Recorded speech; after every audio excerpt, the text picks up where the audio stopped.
அண்மை செய்தி. சென்னையில் கிளாண்டஸ் தொற்று உறுதி செய்யப்பட்ட குதிரை உயிரிழந்ததால் கடற்கரைகளில் குதிரை சவாரி ஈடுபடுபவர்களுக்கு கட்டுப்பாடு விதிக்கப்பட்டிருக்கிறது. அண்மை செய்தியாக பார்த்து வருகிறோம்.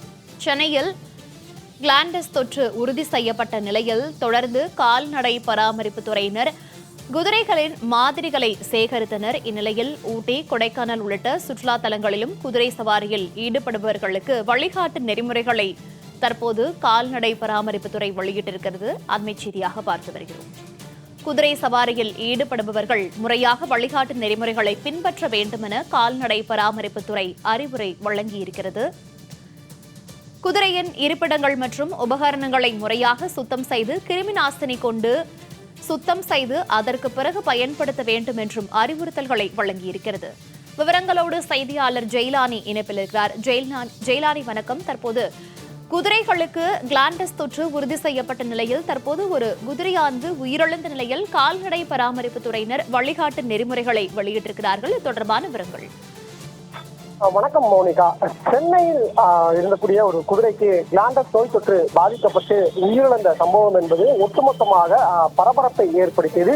இது தொடர்பாக தொடர்ச்சியாக தமிழக கால்நடை பராமரிப்புத்துறை சார்பில் வழிகாட்டு நெறிமுறைகள் என்பதும் தொடர்ச்சியாக கொடுக்கப்பட்டது. குறிப்பாக சென்னையில் உயிரிழந்த அந்த குதிரை உடனாக இருந்த மற்ற குதிரைகளுடைய அந்த ரத்த பரிசோதனை என்பது செய்யப்பட்டு ஆய்வுகளுக்கு அனுப்பி வைக்கப்பட்டிருக்கிறது. இந்த நிலையில் சுற்றுலா தலங்களில் பயன்படுத்தக்கூடிய அந்த சவாரிகளுக்காக பயன்படுத்தக்கூடிய குதிரைகளுக்கு அந்த உரிமையாளர்கள் முறையான வழிகாட்டு நெறிமுறைகளை பின்பற்ற வேண்டும் என்பதாக ஒரு அறிவுறுத்தல் என்பதை கால்நடை பராமரிப்புத்துறை வழங்கியிருக்கிறது. குறிப்பாக குதிரைகள் பயன்படுத்தக்கூடிய, அதாவது சவாரிகளுக்காக பயன்படுத்தக்கூடிய குதிரைகளுடைய அந்த உபகரணங்கள் அனைத்தும் தூய்மையாக இருக்கிறதா என்பதை பராமரித்துக் கொள்ள வேண்டும். அதே போன்று குதிரைக்கு ஏதேனும் நோய்வாய் பாதிப்புகள் இருந்தால் அந்த குதிரையை உடனடியாக தனிமைப்படுத்த வேண்டும். மற்ற குதிரைகளுடன் இருக்கக்கூடாது. அந்த குதிரைகளை சவாரிகளுக்கு பயன்படுத்தக்கூடாது உள்ளிட்ட பல்வேறு அறிவுறுத்தல் என்பது கொடுக்கப்பட்டிருக்கிறது. குறிப்பாக குதிரைகளில் காய்ச்சல், இருமல், மூக்கு சளிவடிதல் உள்ளிட்ட பல்வேறு அறிகுறிகள் தென்பட்டால் உடனடியாக மருத்துவர்களை அணுக வேண்டும் என்பதால் தெரிவிக்கப்பட்டிருக்கிறது. ஏனென்றால் இந்த கிளாண்டஸ் நோய் என்பது மனிதர்களுக்கும் பரவுவதற்கான வாய்ப்பு இருப்பதாக மருத்துவ வட்டாரங்கள் தெரிவிக்கின்றன.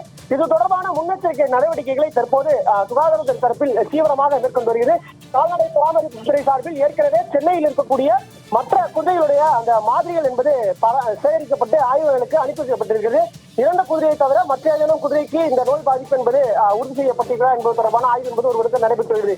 மற்றொரு படத்தில் இந்த நோய் பாதிப்பு என்பது மற்ற பகுதிகளுக்கும் மனிதர்களுக்கும் பரவக்கூடாது என்பதற்காக முன்னெச்சரிக்கை நடவடிக்கைகளையும் தீவிரப்படுத்தியிருக்கிறார்கள். அந்த ஒரு வகையாக வழிகாட்டு நெறிமுறைகள் என்பது கொடுக்கப்பட்டிருக்கிறது. அந்த சவாரிகளுக்காக பயன்படுத்தக்கூடிய குதிரைகள் சீராக இருக்கிறதா, நோய்வாய் பாதிப்பு இல்லாமல் இருக்கிறதா, அதுக்கு பயன்படுத்தக்கூடிய உபகரணங்கள் தூய்மையாக இருக்கிறதா என்பது தொடர்பான புதிய முறையான வழிகாட்டு நெறிமுறைகளை பின்பற்ற வேண்டும் என்பதாக தற்போது கால்நடை பராமரிப்புத்துறை தெரிவித்திருக்கிறது. மோனிகா, தகவல்களுக்கு நன்றி ஜெயலானி.